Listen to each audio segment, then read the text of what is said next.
Ya, bertemu lagi bersama saya Hendara di channel saya Hendra Komik. Hari ini saya mau review sebuah kipas dari FlyDigi B7X. Dulu saya udah pernah review yang B5, itu zaman-zamannya Snapdragon 888 sama 8 Gen 1 ketika panasnya luar biasa. Saya jinakkan dengan kipas dari FlyDigi. Kenapa saya pakai FlyDigi? Karena cukup terpercaya dan direkomendasikan oleh Bang Randy Mulyadi waktu itu. Jadi saya pakai kipas FlyDigi B5 dan ternyata benar bisa menjinakkan Snapdragon 888 dan 8 Gen 1. Nah, sekarang di tangan saya udah ada FlyDigi yang baru kipas, yaitu FlyDigi B7X.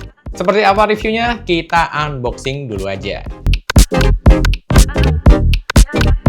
Oke, sekarang di tangan saya ada FlyDigi B7X. Sekarang kita buka langsung. Untuk boxnya hitam, biasa seperti ini.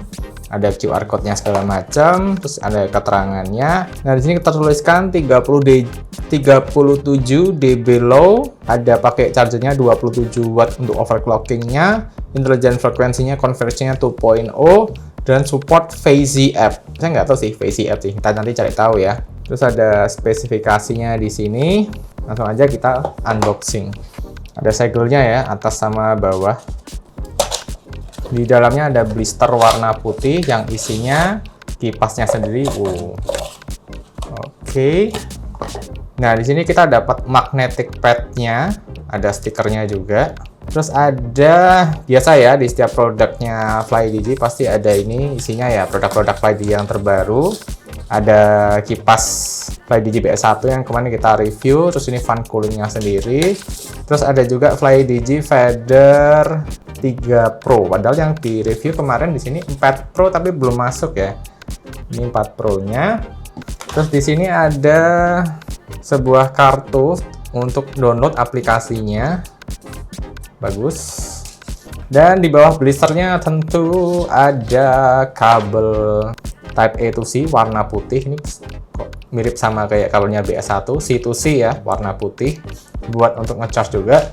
Dan tentunya untuk ini ada kipasnya sendiri. Desainnya minimalis, putih, ada tombolnya di sini. Terus di sininya ada kayak thermal pad, jadi dinginnya akan kerasa lebih dingin dan nggak bikin baret HP kamu. Dan ini tentunya udah magnetik. Kencang sekali ya. Nah, ini bahannya cukup unik ya dan menarik ya. Dia tuh nggak kayak besi gitu loh, kayak apa ya namanya ya. Nah, tapi setelah dikletek ternyata dia juga pakainya besi ya. Cuma dari sini lapisannya tuh dia tuh nggak kayak besi, kayak lapisan apa ya, kayak kulit imitasi gitu loh, bagus. Terus waktu kita buka ini ya, lemnya ya, dia udah ada plastiknya jadi satu. Nah, kalau yang lain tuh paling banter plastiknya dipisah, jadi plastiknya kita tempel ke HP, kita tempel magnet padnya. Tapi kalau ini udah praktis banget, jadi kita makainya gampang banget. Ya, ini salah satu yang saya suka dari FlyDigi, kepraktisannya luar biasa. Oke, kita coba pakai power bank dulu ya. Kalau ditanya ini bobotnya kerasa ada bobotnya lumayan, jadi nggak enteng-enteng banget. Kita colokin aja di sini. Pluk. Hidupkan power banknya. Untuk overclocking sih disarankan yang itu sih, yang 27 watt sih. Oke. Udah hidup ya, ada lampunya RGB. Nah, di sini saya gelapin lampunya RGB dan langsung auto dingin guys di sini guys. Hidup sekali untuk ngidupin. Nah, ini lampu hidup RGB-nya. Langsung kenceng sih, padahal masih pakai power bank ya. Untuk modenya sendiri ini harus pakai aplikasi kayaknya, karena dia kalau dipencet ini langsung auto hidup, auto mati. Untuk hidup dan matinya ada transisinya ya, lampunya ya, bagus sih. Ini langsung dingin nih, kelihatan nggak nih? Tuh kan, langsung dingin dia. Mantap sih. Nanti kita coba-coba dulu berapa dayanya juga. Terus di sini ada tulisannya Flyox Cooling Technology. Langsung berair guys. Langsung berair di sini.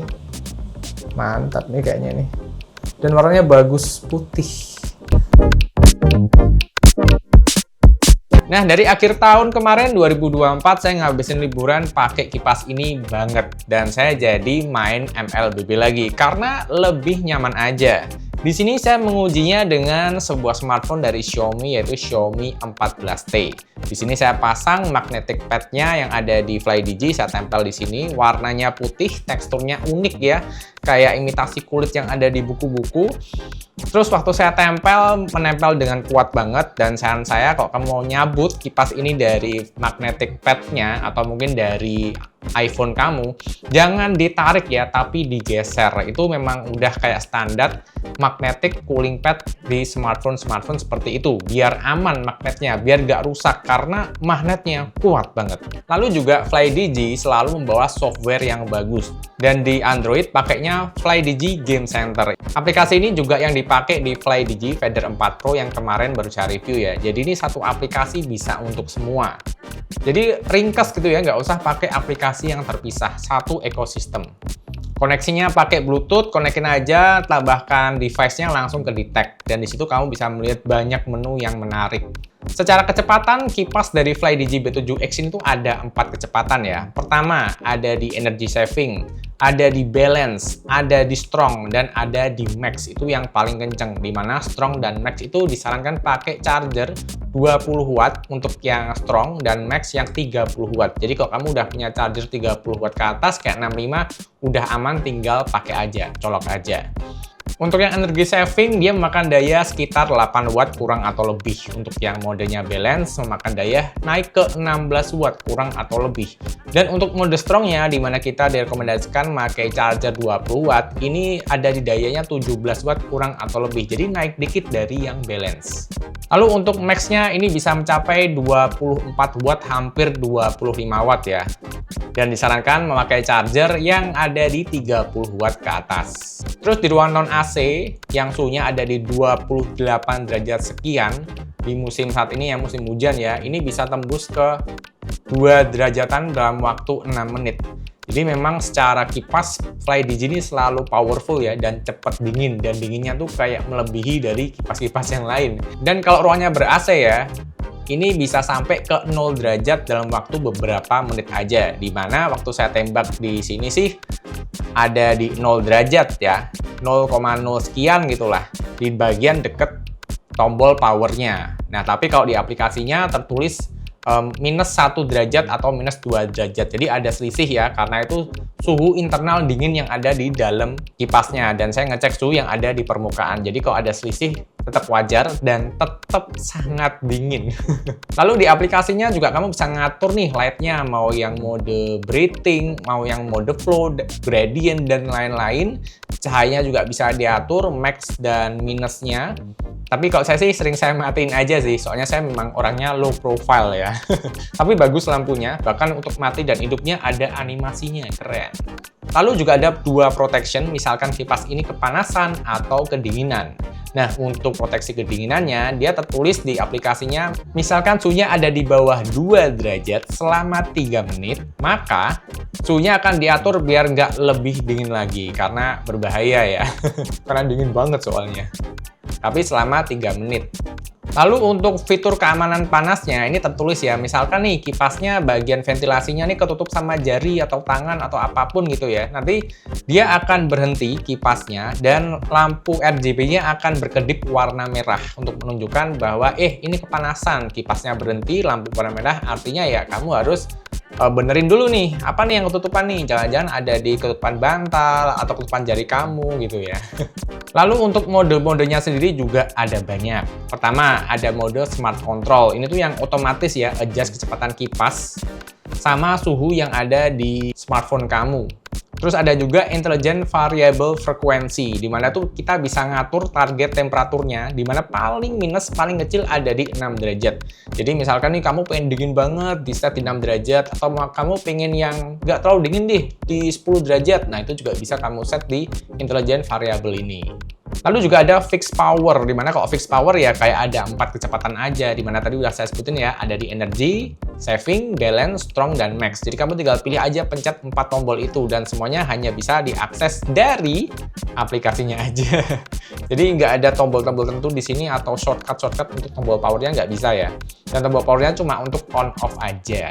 Terus di dalam aplikasinya kamu juga bisa memantau ya, dari dinginnya kipas ini sampai ke berapa, suhu panas yang ada di kipas berapa kecepatan putaran RPM, dan status dari kipasnya tuh masuk ke mode yang keberapa juga ada, bisa kamu pantau juga. Cuma di sini karena saya mainnya Mobile Legends, kan tahu sendiri ya, Mobile Legends kalau pakai Bluetooth ini akan mengganggu sinyal permainan. Jadi kita harus mematikan Bluetooth, dan otomatis saya nggak bisa ngonekin aplikasinya di FlyDigi B7X. Nah, tapi kalau udah kamu set di aplikasinya, kamu pakai aja, kamu pasang aja nggak apa-apa kok, walaupun tanpa aplikasi. Atau misalkan kamu punya 2 gadget kayak saya, akhirnya saya install di tab, dan lalu dari tablet itu saya pantau dan saya setting-setting aplikasinya di sana. Jadi nggak ganggu permainan Mobile Legends yang ada di HP saya Xiaomi Pad. Cuma ya memang harus pakai 2 device. Misalkan ini kasusnya ada di Mobile Legends aja. Dan satu lagi yang perlu saya ingetin ya, ini kipas luar biasa banget, magnetnya kuat banget, dan dia juga dingin banget. Jadi jangan sampai kamu lupa masang kipas ini di HP kamu, terus kamu ketiduran, atau kamu tinggal pergi 1 jam. Ini takutnya bisa menyebabkan kondensasi di dalam smartphone kamu, karena ini dinginnya luar biasa. Jadi saya sarankan kamu pakainya ya ketika memang bener-bener HP-nya bakal dipakai kerja keras. Misalkan kayak main Genshin Impact, rata kanan yang pasti HP apapun pasti panas gitu ya, atau kamu pengen main berjam-jam, ya ini baru dipasang. Kalau udah nggak main, kamu cabut aja gitu ya. Soalnya ini dinginnya bagus banget, dinginnya luar biasa banget. Kalau di ruangan ber-AC nggak ada airnya sih pikirnya ya, dan ini gila sih, tangan saya menggigil bos. Sampai ini lihat ya, suhu layarnya aja ini sampai ke 26, 24.